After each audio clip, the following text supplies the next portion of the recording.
Soy el mentor del curso de bombeo fotovoltaico que tenemos en la plataforma de Ingenia y voy a contestarle algunas preguntas que me han estado haciendo, me han estado dejando en los comentarios o en cada uno de los capítulos que nosotros estamos viendo, que ustedes ya estuvieron analizando o estudiando, entonces, pero tienen algunas dudas. Comienzo con el alumno Ricardo Márquez Payares, que dice en la unidad número 5, selección de tecnología disponible de bombeo fotovoltaico. Me dice, ¿el controlador carga el banco de baterías o se carga por separado? El controlador hace el cambio automático entre paneles y baterías. Bien, primero que nada te quiero comentar, en todo el curso yo me llevo diciendo que no recomiendo banco de baterías. En todos de los casos o en todos los casos te recomendaría para sistemas de corriente continua, ¿sí? El controlador en el caso de bombeo fotovoltaico no funciona para cargar baterías, ¿sí? El controlador lo que tiene, su nombre lo dice, controlar, pero controlar salidas, ¿sí? Salidas digitales o entradas digitales. ¿Con cuál es la finalidad? Pues sabes qué, de tener primero un estatus de tu variador. Oye, ¿mi variador está funcionando, sí o no? Ok, yo puedo saber el estatus. Con una luz verde funciona, con una luz roja está detenido.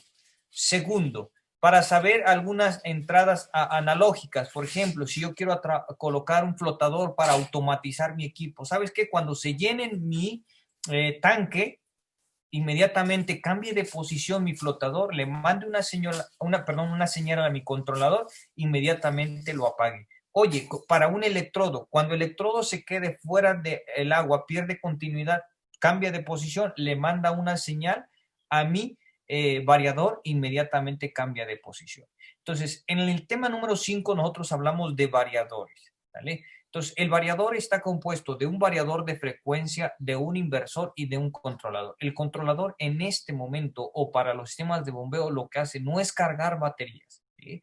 Es controlar. Oye, yo necesito un transductor de presión. La distancia es muy larga, que tengo un recorrido de 1 kilómetro de distancia entre el pozo y mi tanque de almacenamiento, pero no puedo llevar cables con flotadores porque a 1 kilómetro la señal, ese impulso eléctrico se pierde. Entonces, ¿qué puedo hacer, ingeniero? Bueno, y lo quiero automatizar. Bueno, coloco un transductor de presión, ¿sí? Y coloco un flotador a la salida de mi tanque de almacenamiento en la tubería, ¿sí? ¿Qué va a hacer el flotador? Conforme va aumentando el agua, el flotador se va elevando y va sellando la tubería a través de un en este caso de un quick pack, que sería un sellador hermético, ¿no? Entonces, una vez que sella, que alcancé la altura de mi tanque de almacenamiento, ¿sí? La tubería empieza a resentir ese aumento de presión porque ya no hay salida. Entonces, yo lo que hago con el traductor, le coloco cierta presión y le digo, ¿sabes qué? A cierta presión yo quiero que te apagues. ¿Sí? Obviamente esa presión debe ser menor a la presión de la tubería porque si no se va a romper. Entonces yo la coloco, le digo, ¿sabes qué? Vas a trabajar con esta presión. Entonces el traductor está detectando la presión, cuando ve que aumenta, inmediatamente me pone esa señal. Entonces prácticamente es para control y automatización la caja de control, no es para cargar baterías, ¿vale? Existen otros equipos ahorita ya en el mercado que pueden hacer eso, pero no es para cargar baterías para el mismo sistema, sino prácticamente es conectar para cargar baterías cuando no hay funcionamiento. Entonces, por ejemplo, no estás utilizando tu bomba, bueno, puedes colocar o cargar baterías, 2 o 3 baterías para hacer un sistema derivado ahí, un sistema, perdón, autónomo, pero no sería para cargar baterías para el uso del mismo variador o del sistema de bombeo, porque para un sistema de bombeo fotovoltaico el número de módulos y el número de baterías es bastante grande. Por ejemplo, yo te resumo rapidísimo, para una bomba de 3 caballos necesitas arriba de 28 baterías.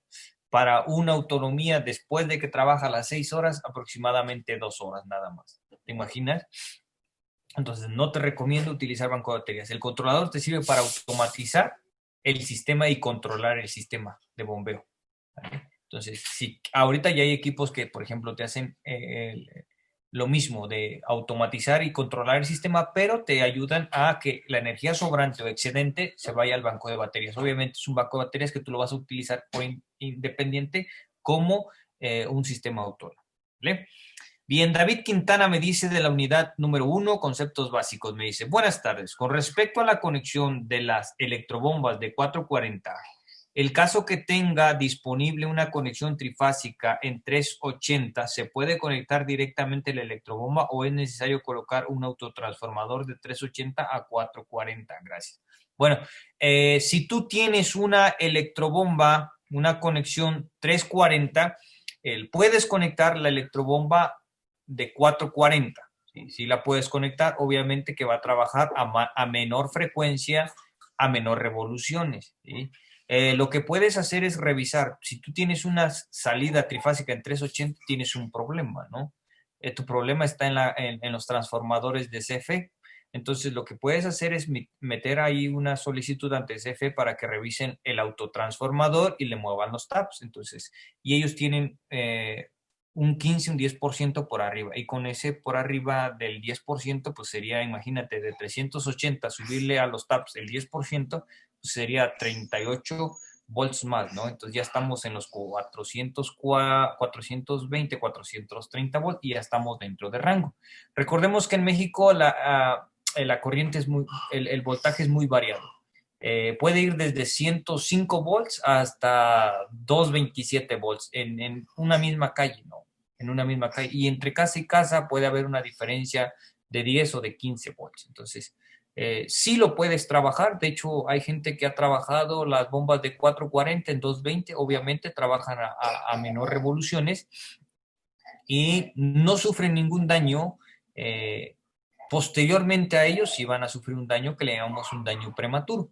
En tu caso sería revisar el voltaje y decirle, ¿sabes qué? A CFE necesito que se modifique estos taps o el transformador.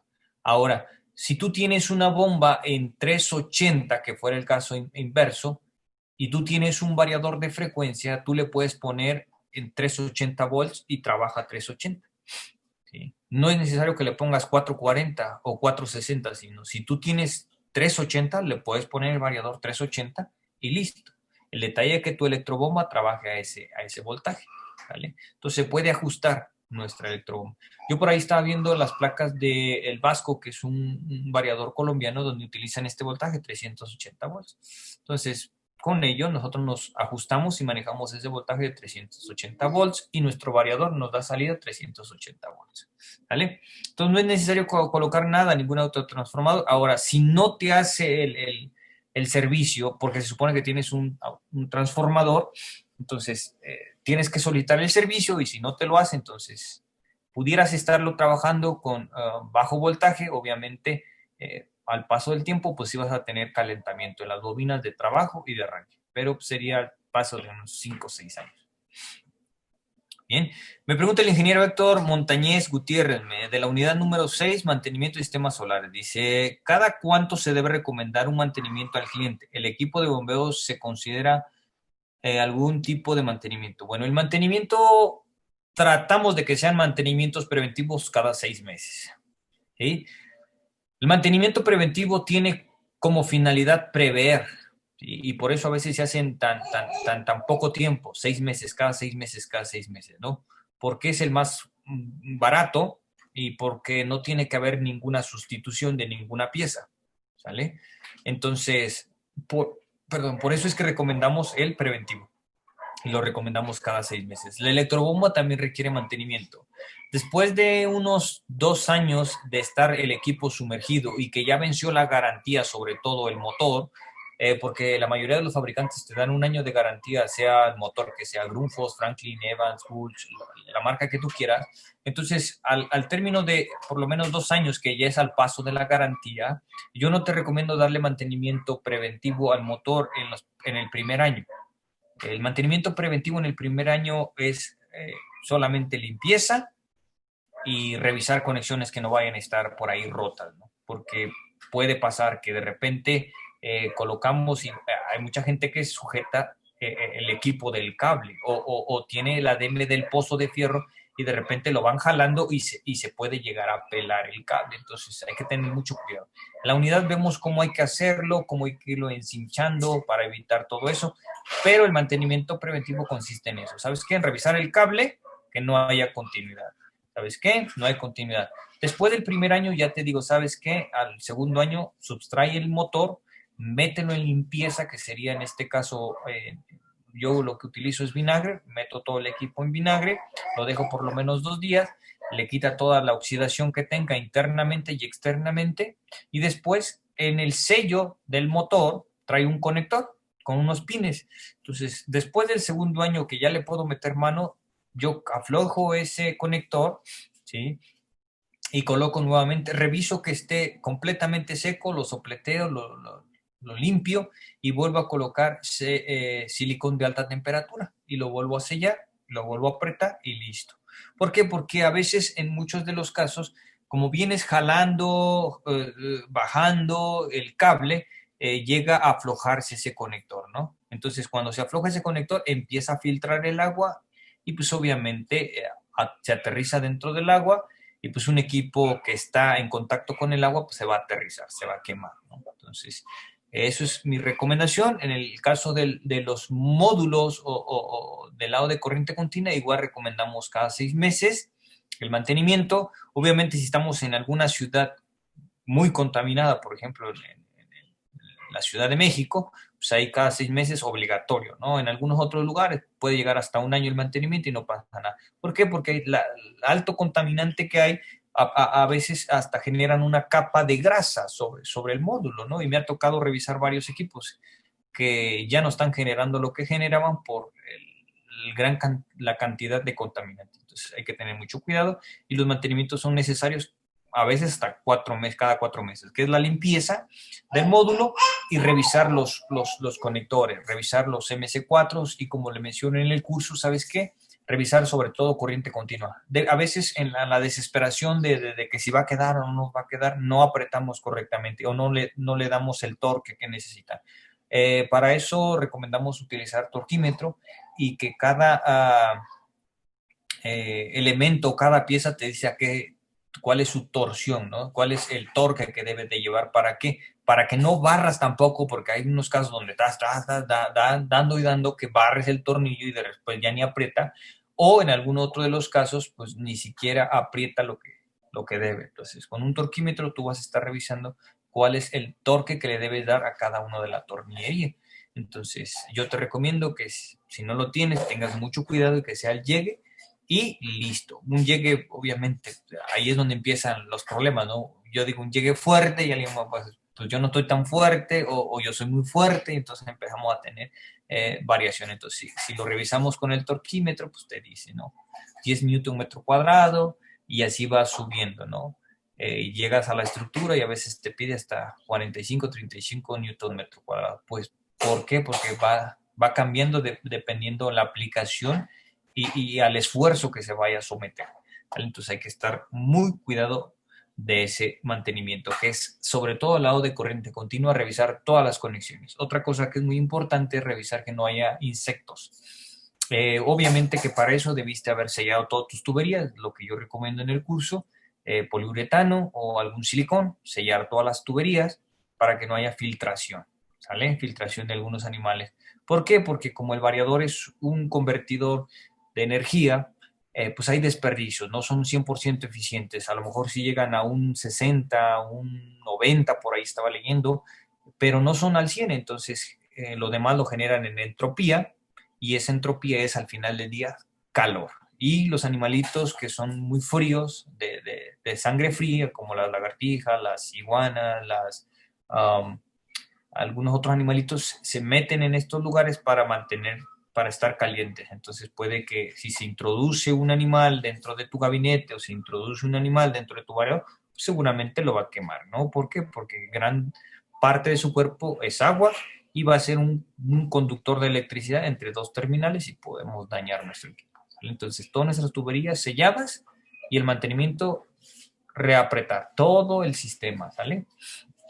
Es muy importante también revisar los voltajes de cada serie. Para eso tienes una caja combinadora donde llegan todos tus cables positivo o negativo de cada una de las series. Entonces ahí lo único que haces es abrir y empezar con el multímetro a revisar el voltaje. ¿Sabes qué? La primera serie, ¿cuántos volts sale?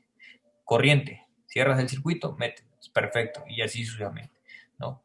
No solamente es, y aparte de eso, visualizar, ¿no? ¿Sabes qué? Por ahí veo que un módulo se está calentando, ¿no? O veo que está cambiando de textura, de color, está poniendo tornasol. Entonces, si alguien lo machucó, si alguien se subió encima del panel, pues existe eso, ¿no? Que se rompieron las microfibras de sílice y por eso está generando esa mancha, ¿no?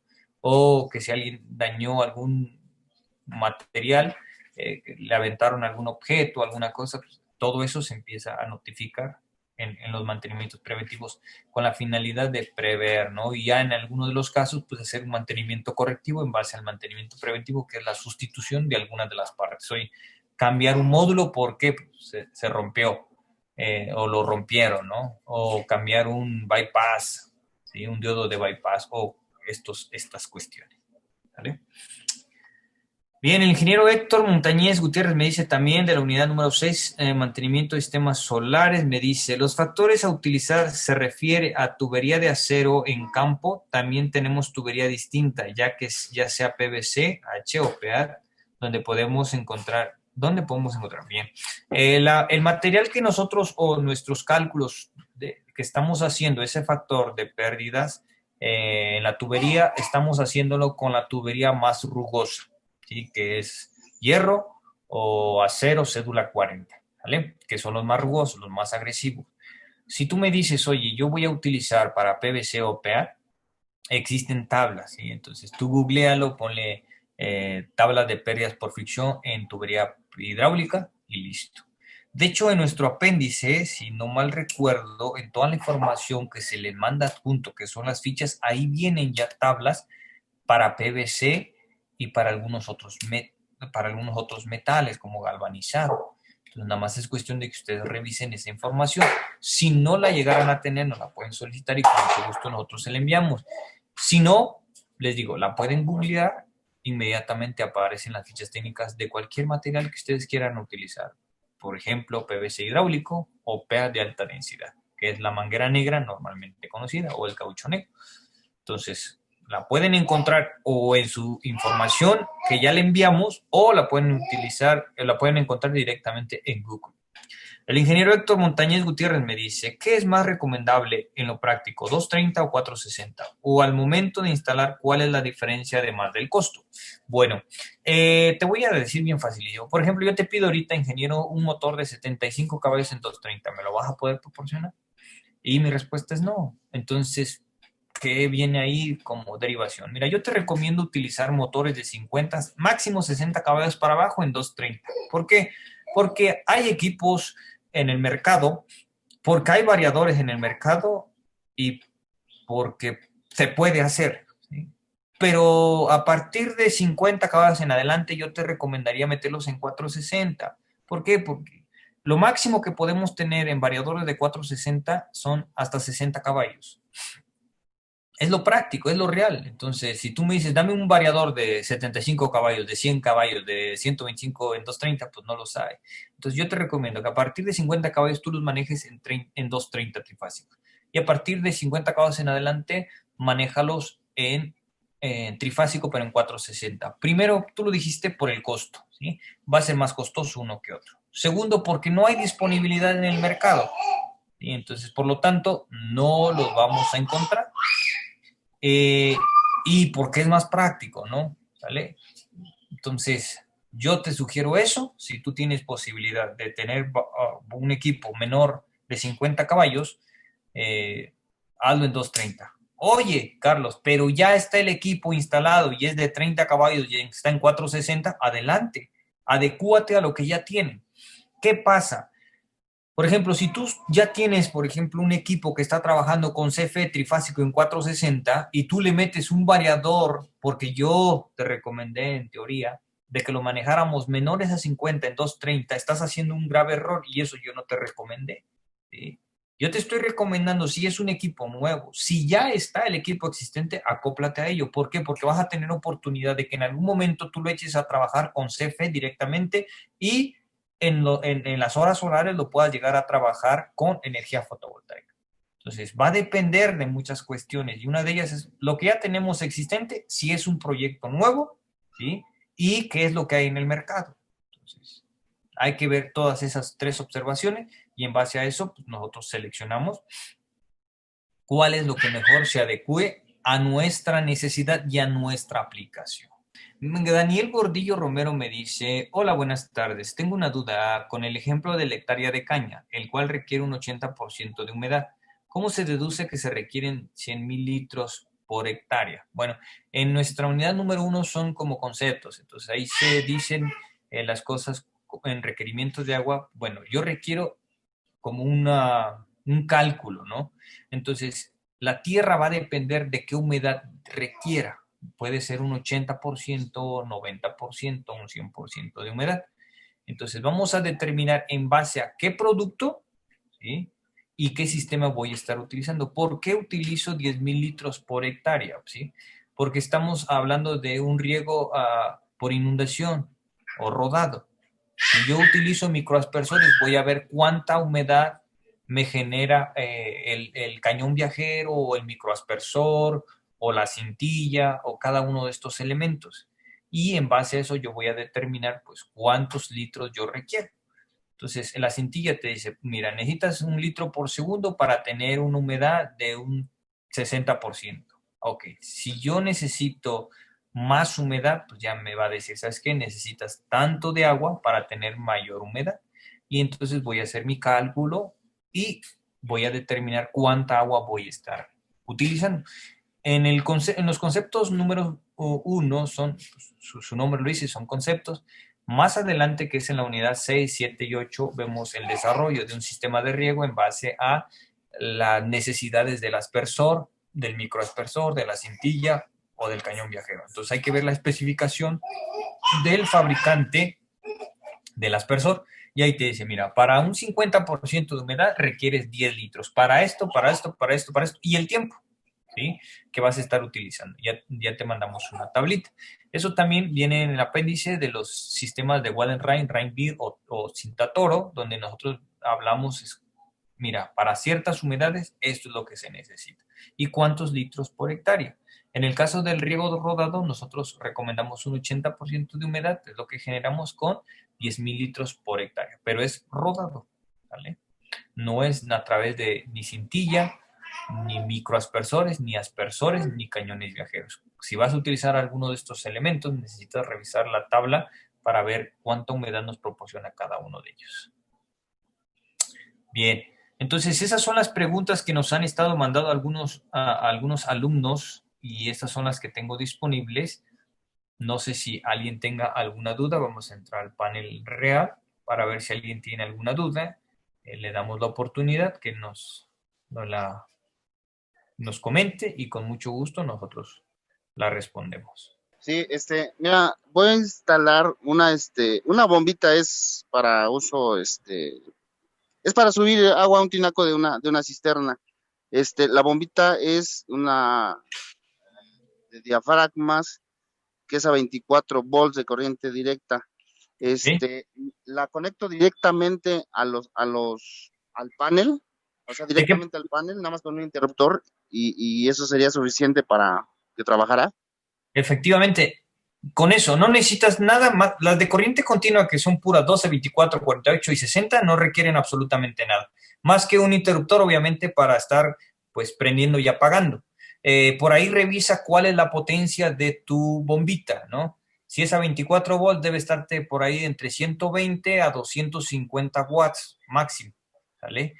Entonces, lo que vas a hacer Ah, es con un panel de 150, 160 le vas a provocar o le vas a inyectar los 24 volts que te está diciendo.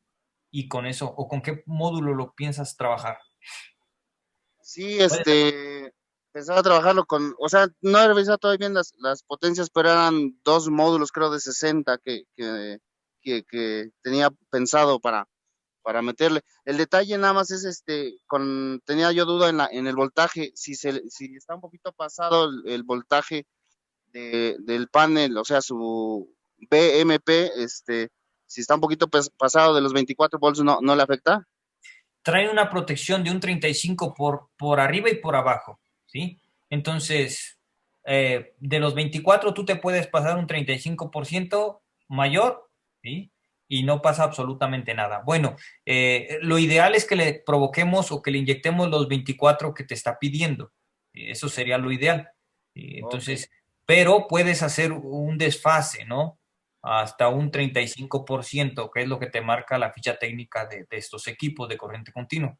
Entonces, en mi sugerencia, yo los he trabajado y yo te sugiero que trabajes módulos de 150 o de 190, que sería un solo módulo, ¿vale? Ah, ok. Esa es mi Perfecto. sugerencia, ¿no? Porque si le vas a colocar dos de 60, vamos a elevar la corriente y podemos ahí por ahí tener, son más sensibles a la corriente que al voltaje y funcionan mejor con paneles de 150, 190 que con dos de 60. Perfecto, sí, esa era mi duda, nada más con el voltaje, porque sí, vamos, no puedo, no tengo la manera de controlar el voltaje más que con la irradiancia directamente del sol, entonces esa era mi duda nada más, qué tal si me paso unos volts arriba de los 24 y la va yo a quemar. No, no la quemas. Te digo, solamente no rebases el 35%, porque entonces sí la puedes llegar a quemar. Pero si estás en 24, 25, 26, 27, 28, hasta 30, Sí, no le provocas daños prematuros. ¿Sí? Obviamente te digo, entre más exactos seamos con el voltaje, pues su vida se va a extender mucho mayor. perfecto, Cada volts que nos elevemos, pues obviamente sí vamos a tener ahí un calentamiento, pero es un calentamiento que se va a presentar pues, al término de unos 3 4 5 años, ¿no? Entonces, y tendría que ver también el tiempo de uso, cuánto tiempo la vas a estar utilizando, porque a veces esos equipos se utilizan, oye, 3, 4 horas, ¿no? Eh, ajá. entonces, todo eso hay que verlo, pero en mi sugerencia es, ¿sabes qué? Colócale con o trabájala con un módulo de máximo 150, perdón, 150, máximo 190 volt. Ajá. O sea, Digo, watts. la recomendación es que sea un solo módulo, ¿no? O sea, no Sí, poner dos. no estarle colocando dos. Y Ok, entonces, con un solo módulo de 150 a 190, con eso trabaja perfectamente este equipo. ¿Vale? correcto. Para controlar el nivel sería, porque trae un presostato ahí mismo incluido, está ahí en los Ujú. diafragmas. Con eso podría controlar el Con nivel, eso, de con eso arriba, ¿no? puedes controlar exactamente, ya sea llenado o vaciado. Cualquiera de los dos puedes controlar ahí. No tienes que tener absolutamente nada. Revisa que tu interruptor tenga el voltaje máximo y la corriente también para que esté funcionando como debe tu interruptor. Y debe ser un interruptor en corriente continua o en DC, que los hay, ¿no?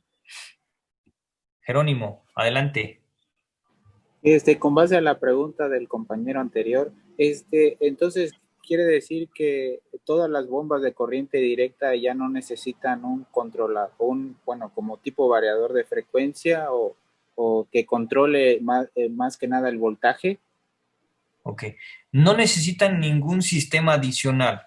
No, no necesitan. Las bombas de corriente continua son directas. Obviamente que en muchos de los casos los fabricantes te dicen, pero las bombas de corriente continua pura, que son 12, 24, 48 y 60, no requieren absolutamente nada. Simplemente estar lo más pegado al voltaje. ¿Sí? No rebasarlo mayor a un 35 por ciento del voltaje real, no rebasarlo del 35, porque a partir de que tú rebasas del 35%, tú sí ya provocas un daño prematuro, ¿vale?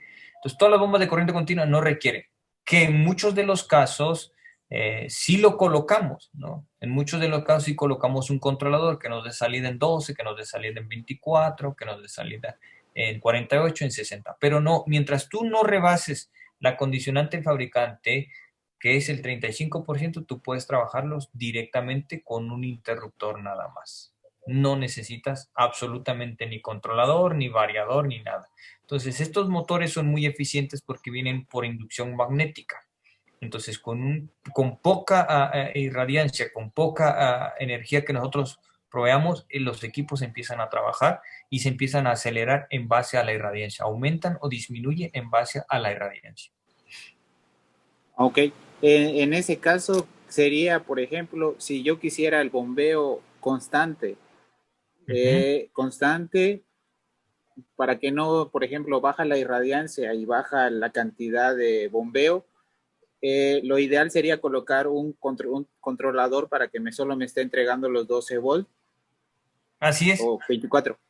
Aquí, entonces ya colocas el controlador. Si quieres un sistema más uniforme, más constante, entonces sí, ya puedes colocar un sistema que esté dándote una constancia de 12 o de 24 o de 48, ¿no? Salidas. Entonces, ahí ya colocas un sistema, pero nada más te va a generar gastos. En realidad, los equipos de corriente continua trabajan muy bien y no tienen intermitencia. Los de corriente continua pura no tienen intermitencia, y aunque tapes la celda, aunque bloquees el módulo, la intermitencia no hay intermitencia en estos equipos. Entonces sigue sacando agua. Obviamente que la cantidad de agua, cuando ya la cuantificas y dices, oye, que era 1 litro por segundo, te está dando 3/4 de litro por segundo, pero no hay esa intermitencia que se apague el equipo y luego vuelva a prender, ¿no?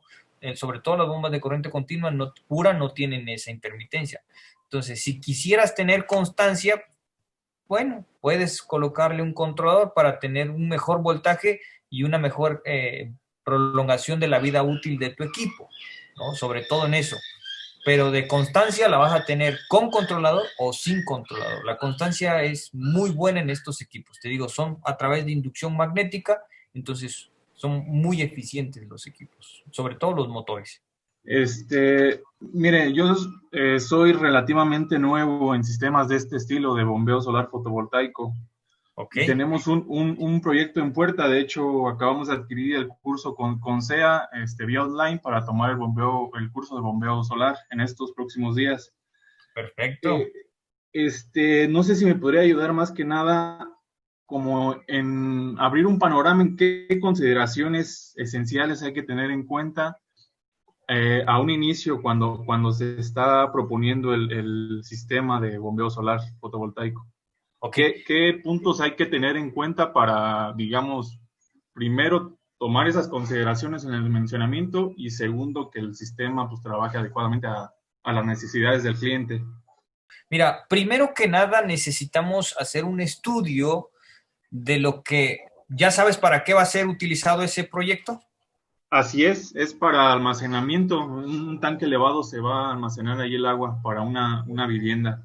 Entonces, una vez que tú determinas la cantidad de agua que tú necesitas por día en base a las necesidades del cliente, entonces vas a determinar la carga dinámica total, que si no lo has visto ya en el curso, ahora que ya lo tienes, lo vas a estar analizando, donde interviene nivel dinámico, desnivel topográfico, la presión de operación y las pérdidas por fricción, ¿sí? Una vez que tú calculas el equipo, entonces yo te sugiero que utilices equipos de corriente alterna, mi primer sugerencia, ¿sí? ¿Para qué? Porque esos equipos no va a haber fallas, ¿no? Una vez que tú selecciones correctamente la carga dinámica total y el gasto que vas a estar utilizando, vete inmediatamente a equipos de corriente alterna, ¿vale? La buena ventaja que tenemos con estos equipos es que pueden ser alimentados con corriente fotovoltaica, con energía fotovoltaica o con energía de alguna otra fuente. ¿Qué puede ser? A lo mejor CFE, si tienes ahí algún generador para que puedas estar trabajando por 24 horas, literalmente, ¿no? Obviamente que tu proyecto debe estar basado en las horas solares disponibles que tengas, ¿sale? Entonces, mi primera sugerencia es, ¿sabes qué? Calcula el gasto, la carga, y una vez que calcules el gasto y la carga, selecciona un equipo de corriente alterna. No te van a dar problemas, son equipos muy fieles, son equipos que no tienen intermitencias, que no han tenido problemas en el mercado desde que han salido, si haces una buena instalación y listo. Otra recomendación que te hago es que cuando estés colocando o sumergiendo la bomba, tengas cuidado mucho con el cable. el cable fotovoltaico, que metas un buen kit de empalme, que lo vemos en la unidad número 5 del curso, donde vamos a ver cómo se hace el empalme, que esté escalonado, que esté con cilindro ponchador, que esté con el termocontráctil y que le coloque cinta vulcanizable. ¿Por qué? Porque es un cable que va a vivir dentro del agua, que va a estar ahí para todo el tiempo. Entonces debemos de hacerlo lo más hermético posible, que no haya ninguna filtración de agua para que este equipo no te genere al primer día fallas, ¿no? Porque de repente que se bote el térmico, o de repente que no esté funcionando, pues probablemente sea que se está aterrizando al agua y por ahí se esté fugando alguna fase y con eso nos empieza a provocar problemas. Otra cosa que te recomiendo es que compres equipos certificados. ¿Sí? En el mercado ahorita existen muchas marcas, existen precios y precios y precios, pero si vas a meterte en este tema, te recomiendo que sean equipos con certificación, ¿sí? Entonces, ¿Alguna marca que usted recomiende de un inicio? Marcas ya, muy buenas en va a el mercado que han depender, va tenido a buena depender aceptación. va a depender del dinero. Por ejemplo, la marca Grundfos, Lawrence y Franklin son de las mejores que hay en el mercado, pero son caras, ¿sí? De ahí se encuentra en el catálogo con buena calidad, está el F-Drive, se encuentra el Kitbu, ¿sí? Y se encuentra también, y esos son los medios, ¿no? Y ya dentro de los más abajo están Ajá, otras marcas, ¿no?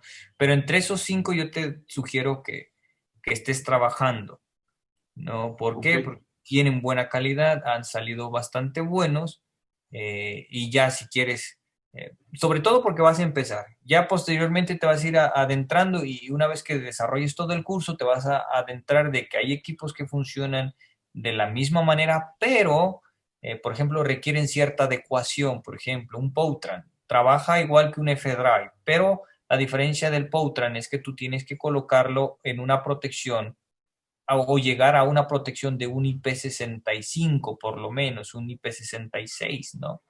A diferencia del Ajá. F-Drive o del Lawrence, del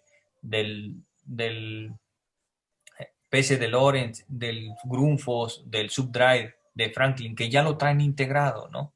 Entonces, para que lleves a uno de estos que son a lo mejor más económicos, que son muy buenos, que trabajan bien, necesitas adecuarlo. Y esas adecuaciones en un principio te pueden ocasionar problemas, porque, oye, nada más con el gabinete. Por ejemplo, ya compraste un gabinete Schneider de un IP66, ok, pero lo compraste muy chico, por ejemplo, ¿no? Yo les sugiero ahí en el curso que debe de tener 10 centímetros de separación entre el gabinete y el variador. Entonces lo compraste muy pegado porque querías reducir algunos costos y de repente se te empieza a bloquear por calentamiento el variador. Entonces trabaja 2 horas, se bloquea, se enfría 1 hora y vuelve a trabajar otras 2 horas y así. Entonces empiezas a generar problemas y eso hace que pues vuelta y que ven para revisar lo que ya se y empiezas a tener esos problemitas. Entonces yo te sugeriría, sabes que trabaja en un inicio con estos y posteriormente ya que vayas viendo cómo se maneja los demás equipos, entonces dices, ok, mira, puedo trabajar. Y si te chutas el curso antes de la instalación, ya podrás decidir, ¿sabes qué? Oye, puedo utilizar este tipo, pero con estas adecuaciones y considerando estas, que separación, que ventilación, que no esté en un cuarto cerrado, y si está en un cuarto cerrado, que colocar un sistema de ventilación. Los variadores, cualquier tipo, trae salida en 12 volts para ventiladores, entonces tú sí los integras y con eso mejoras el funcionamiento y no te generas problemas, ¿no? Sí, de hecho, por eso fue la intención de adquirir el curso primero para ir empapándonos de la información y así poderle dar una respuesta pues, buena al cliente. Muchas Pues gracias, ingeniero. esa sería mi sugerencia, ¿vale? Entonces, también con la programación, porque, por ejemplo, algunos variadores utilizan puros códigos, ¿no? P001, P002, F001, F02. Sin embargo, los que te menciono, que son los primeros, utilizan un lenguaje muy, muy idéntico a nosotros. Por ejemplo, te dicen volt.max, entonces tú dices voltaje máximo, ¿no? O sea, Entonces no hay mucho problema en el lenguaje que utiliza él, el equipo contra mi lenguaje, pero si te aparece F0.00, ¿y qué dices? ¿Qué es eso, no? ¿Quién sabe, no? Entonces tendrías que tener muy a la mano el manual de programación y estar muy adentrado a la programación para poder entrarle, ¿no? Que te digo, en mi caso yo he instalado de todos los modelos que hay en el mercado y no hemos tenido problemas con ninguno, ¿no? Entonces yo no te digo que uno sea malo, que otro sea bueno, sino para en un inicio el lenguaje, que ya no necesitas a lo mejor adecuarlo. Entonces, pues estos son los más fáciles, ¿no? De instalar. Pero ya posteriormente, pues vas a darte cuenta que sale mucho más barato que el 50% que te costaba este, te sale hasta dos de este, y que hacen lo mismo, que funcionan de la misma manera, pero hay que adecuarlos de esta forma, ¿no? Que es lo que estamos desarrollando en todo el curso, ¿no? Tratando de trabajar con cualquier variador, pero haciéndole ciertas adecuaciones a cada uno de ellos para que se desempeñen al 100%. Porque una cosa es que trabajen y otra cosa es que trabajen al 100%. Y en muchos de los casos, en muchos de los equipos, hay equipos instalados, pero que no están trabajando al 100%. Entonces, esa es mi recomendación. Yo tengo una duda en la parte un poco más como económica. ¿Qué tan viables o qué proyectos son más viables para aplicar el bombeo solar? Regularmente, todos aquellos que tienen apoyo o subsidio de parte del gobierno federal, ganadero o agricultura, por ejemplo, Zagarpa, Firco, Conagua y el Consejo Nacional del Agua, ¿sí? Esos son los que tienen costo-beneficio y son rentables y son sustentables, ¿sí? Si tú quieres un sistema para uso residencial, por ahí te recomiendo a lo mejor con equipos fotovoltaicos de este tipo que estamos hablando de corriente alterna, no son recomendables, ¿sí? Pero todos aquellos que tengan algún apoyo por parte de algunas dependencias de gobierno son muy buenos y el costo-beneficio pues es más del 150%, ¿no? El beneficio.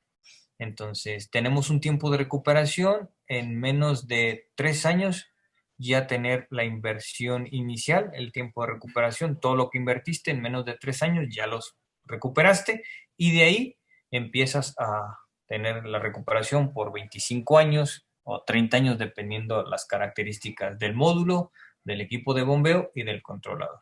Un ejemplo muy práctico que te puedo poner es, por ejemplo, una bomba de combustión. Ahorita tenemos un proyecto en puerta de 7,5 caballos y está gastando diario 30 litros de gasolina, ¿no? Entonces, al día, ¿cuánto sería? 30 por... ¿Cuánto está la gasolina ahorita más o menos? ¿Como unos 19? ¿Sí? Entonces, hacemos esa multiplicación, lo multiplicamos por 9 días, perdón, por 9 meses, primero por 30 días, y luego, después de 30 días, lo multiplicamos por 9 meses que dura la siembra de la papaya, y ahí tenemos un total, ¿sí?, de consumo en este caso, combustible, no considerando ahí el mantenimiento de la motobomba, que es cambio de aceite, filtro, cambio de filtro, y estas cuestiones, lavado del carburador y todas estas cuestiones. Entonces, si lo hacemos rapidísimo, vamos a revisarlo. Mira, entonces 30 litros de gasolina diarios. Entonces, 30 por 19 que esté la gasolina. Son 570 pesos diarios que está gastando este productor. Bien, ahora por 30 días. Al mes nos está gastando 17,100, ¿sí? Al mes, son 30 días, tiene 30 litros por 19, nos dio la cantidad por día. Ahora, por 30 días, pero no solamente dura 30 días, sino dura 9 meses la producción de la papaya, ¿sí? Entonces, obviamente que habrá días en que ya no rieguen los 30 litros, ¿no? Van a regar a lo mejor menos en los días de lluvia, ¿sí? Si es que coincidimos con la lluvia, pero se van a compensar con los días cuando esté la planta ya dando fruta, porque cuando está dando fruta es cuando más agua requiere, ¿vale? Entonces, nos faltan 8 meses. Por 8 meses. Serían 136,800 pesos en una temporada de siembra, nada más. ¿Sale? 136,800. El proyecto de una bomba de 7,5 caballos ya instalada con lo que es módulos, variador, equipo de bombeo, estructura, conexiones y todo al fabricante, digo, al cliente, en este caso, la bomba de 7,5 caballos, a él está costando 210,000 pesos. ¿Sale? ¿En cuánto tiempo lo va a recuperar entonces sus 210,000 pesos? En solamente 9 meses está gastando 136,800. En menos de 2 años, él ya recuperó su inversión y tiene agua disponible no solamente 9 meses, ¿sí? Sino tiene agua disponible los 12 meses. ¿Sale? O sea, 9, 10, 11, 12, 3 meses más que puede estar utilizando en alguna otra plantación o volver a plantar o en alguna otra cosa que él quiera utilizar. Entonces, son muy rentables para sistemas donde ya estamos manejando naves de invernadero de por lo menos 1,000 metros cuadrados. Para ellos ya es negocio esto de los sistemas de bombeo. A partir de ganadería también es muy buen negocio, a partir de considerar en tu proyecto arriba de 20, 30 cabezas de ganado. Ya es negocio para ellos, ¿sabes? Porque con un equipo de medio caballo que les cuesta a lo mejor 15,000 o 12,000 pesos, pues ya tienen agua disponible para el ganado y para el mismo servicio de la nave de donde tienen los animales o la incubadora o lo que tú quieras, ¿no? Entonces, a partir de 1,000 metros cuadrados de agricultura o a partir de 20, de 25 o 30 cabezas de ganado, ya para ellos ya es rentable todos estos proyectos. Sea con apoyo o en todos los casos no sea con apoyo. ¿Vale? ¿Por qué? Porque las cabezas de ganado, 25 cabezas de ganado, a veces por el peso está 45 pesos el kilo de carne. Entonces, imagínate una res que pese por lo menos bajita la mano unos 750 kilos, ¿no? Entonces, riéndose ellos te dicen, ¿sabes qué? Hace el proyecto de 15,000, de 20,000, ¿no? Entonces no pasa absolutamente nada. Y si no fuera de uso privado, tendrías que ser con apoyos federales o estatales, que te dan el 100%, sobre todo en sistemas de agua potable, donde es para una comunidad. Entonces ahí te apoya el Estado y el gobierno federal y te dan unos 60 y el otro el 50. Al final de cuentas es el proyecto al 100%. Entonces ahí es ahí donde tú tienes que hacer. Obviamente eso conlleva hacer el desarrollo, meterle el proyecto, y estarlo gestionando y después ejecutarlo. Y si no, trabaja como yo no gestiono nada y a mí nada más me subcontratan para el sistema de bombeo y me quito de muchos problemas con agua, con filtro, que andar dando vueltas, que si ya depositaron, que si no. Entonces, directamente trabajo con la constructora y ellos gestionan y yo nada más les ejecuto, entrego y cuando entrego nos dan el 100%, ¿no? Oh, gracias. ¿Y esos programas son por convocatorias o están abiertos? Están abiertos, empiezan por temporadas, ¿sí? Entonces, cada temporada, ahorita todos los recursos están apoyando la energía renovable, ¿sí? Hasta Sedesol ahorita ya está haciendo proyectos de sistemas autónomos y agua, pero equipos pequeñitos, ¿no? Entonces, paquetitos de 16,000 a 22,000 pesos, ¿no? Sedesol, tú vas a Sedesol, te presentas, hay ventanilla, entonces abren ventanillas, por ejemplo, para riego, se abren las ventanillas por marzo. Entonces, y así van abriendo, ¿no? Y luego dan 2 meses para meter los proyectos y tardan unos 3 meses en los que te los autorizan, te dan el bobo y tienes 3 meses para ejecutar. Entonces, va a depender en dónde te ubiques y revisar las ventanillas de a lo que le quieras entrar, ¿no? Si es Zagarpa, si es Filco, si es Conagua, si es el CNC. Y hay otras dependencias que ahorita ya están trabajando. Todos apoyan la energía fotovoltaica. Entonces, esa es la buena ventaja que tenemos ahorita. Y más, el bombeo ahorita está en un buen auge y en un buen momento para empezar a incursionar en los sistemas de bombeo fotovoltaico. Gracias. Otra duda. ¿El ciclo de vida de una bomba, más o menos de qué tiempo es? Los equipos de bombeo pueden llegar a durarte 25, he llegado a ver hasta 45 años equipos de flecha hueca que están trabajando y siguen, ¿sí? Pero obviamente que para que lleguen a cumplirse esos años debes de haberlo colocado en condiciones óptimas. ¿Qué quiere decir? Cuando nosotros estamos hablando de las instalaciones en el curso, hablamos de, oye, si hay arena, 50 gramos por metro cúbico de arena, ¿qué hay que hacer? ¿Sí? Si es mayor, ¿qué hay que hacer? Entonces, todos esos detallitos los tenemos que contemplar para prolongar la vida. Oye, yo sé si hay arenilla, que hay más de 50 gramos por metro cúbico de arena, y yo meto mi bomba de acero inoxidable 304, al término de un año ya se dañó, ya la rompió la arenilla. Entonces, pero, oye, Carlos, ya vi que hay arena. Bueno, meto una bomba en hierro dúctil, y luego le meto un desarenador, wow, y luego coloco un filtro todavía en el pozo, ¿sí? Con piedra bola. Pues olvídate, jamás va a entrar arena, ¿no? Entonces, con eso mejoras. Si iba a durar un año, te va a durar 10 años. Ahora, la temperatura del agua. Mira, la temperatura del agua no es la misma en algunos lugares. Entonces, si estás utilizando temperaturas mayores a 30 grados, oye, necesitas un equipo diferente, ¿sí?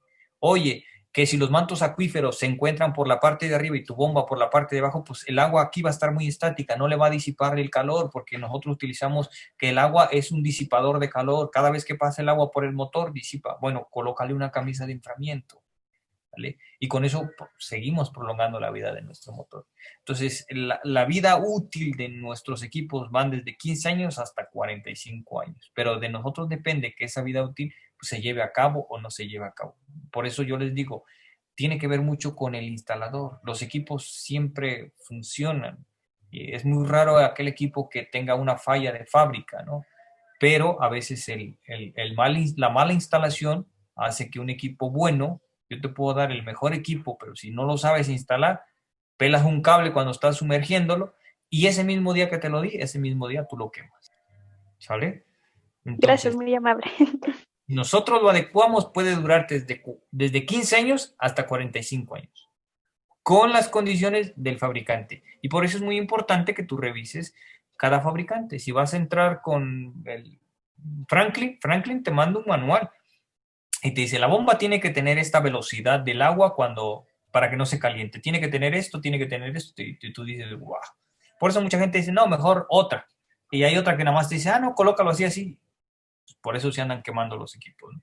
Porque en condiciones óptimas, el equipo más malo dura. Eso es la verdad, ¿sí? El equipo más malo en condiciones óptimas dura. Y yo he tenido, por ejemplo, no es por hablar mal, pero la marca Hyundai es de las más económicas y es de la calidad más baja que hay en el mercado. Pero yo he colocado, yo he instalado y hasta ahorita. Lleva más de 4 años y medio y no le ha pasado absolutamente nada al equipo. Que muchos dicen, no, nada más duró 6 meses y que no. Pues a mí me ha durado 4 años y medio y ahí está la bombita todavía trabajando en un sistema de riego para jardinería. No. En comparativa, un equipo de corriente continua con un equipo de corriente alterna, tanto en costo, en altura máxima que nos puede dar, ¿cuál son las diferencias entre ambos equipos? Los puntos a favor de cada uno y los puntos en contra de cada uno. El primer punto de notable entre una bomba de corriente continua y una bomba de corriente alterna es la intermitencia que tienen, sobre todo las bombas de corriente continua aparente, ¿sí? La intermitencia. Otra cosa es que las bombas de corriente continua nada más existen hasta 5 caballos, ¿sí? Si tú me dices, quiero una bomba de corriente continua de 7 caballos y medio, de 10 caballos, no lo hay en el mercado. Entonces, ¿por qué? Pues las bombas de corriente alterna, ¿no? Entonces, por la limitante que tenemos en bombas de corriente continua, yo te sugeriría, ¿sabes qué? Utiliza bombas de corriente alterna todo el tiempo, porque también tienen intermitencias. ¿Cuál pudiera ser alguna ventaja de las bombas de corriente continua?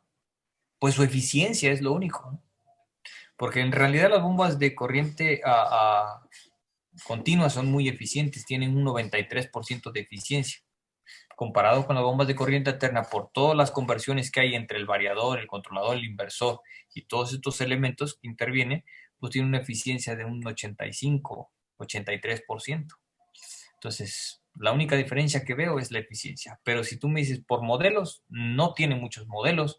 Creo que por cada fabricante tenemos de 4 a 5 modelos en corriente continua, cada fabricante. Y son muy parecidos los modelos. Si hablas de Barmesa contra Altamira, si hablas de Altamira contra Evans, entonces son muy parecidos sus equipos, ¿no?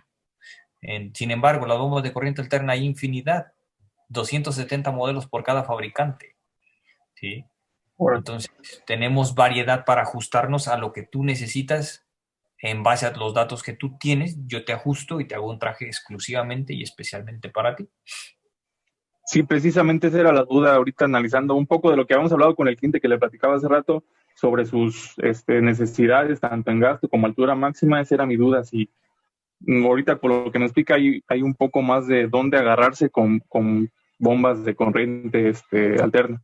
Exacto. No solamente hay un poco, hay una infinidad de dónde te agarres. Y si no encuentras en esta marca, vete a la otra. Y si no encuentras en esta, vete a la otra. Otra cosa que podemos encontrar rápido es que si es un equipo menor a 10 caballos, ya los hay en las ferreterías. Se te daña el motor, vas a la ferretería. Oye, no dejas al cliente, en un día solucionas el problema del cliente. Se daña el motor, vas a la ferretería, pides un motor, todos tienen acoplamiento NEMA, llegas a conectar, vámonos otra vez. Ya, solucionaste el problema.